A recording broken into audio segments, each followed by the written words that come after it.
لاپتہ افراد کی بازیابی سے متعلق سندھ ہائی کورٹ نے بڑا حکم نامہ جاری کرتے ہوئے لاپتہ افراد کے اہل خانہ کو تھانے طلب کرنے سے روک دیا ہے۔ عدالت نے حکم دیا ہے کہ لاپتہ افراد سے متعلق تحقیقات کے لیے تفتیشی افسر خود اہل خانہ کے پاس جایا کرے۔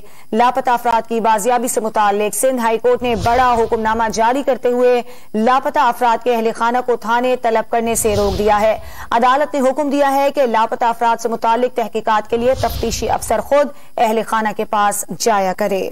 عدالت نے حکم دیا ہے کہ لاپتہ افراد سے متعلق تحقیقات کے لیے تفتیشی افسر خود اہل خانہ کے پاس جایا کرے۔ لاپتہ افراد کی بازیابی سے متعلق سندھ ہائی کورٹ نے بڑا حکم نامہ جاری کرتے ہوئے لاپتہ افراد کے اہل خانہ کو تھانے طلب کرنے سے روک دیا ہے۔ عدالت نے حکم دیا ہے کہ لاپتہ افراد سے متعلق تحقیقات کے لیے تفتیشی افسر خود اہل خانہ کے پاس جایا کرے۔ تازہ ترین ویڈیوز کے لیے ہمارا YouTube چینل سبسکرائب کر کے بیل آئیکن پریس کریے تاکہ آپ کو ملے ہر اپڈیٹ سب سے پہلے۔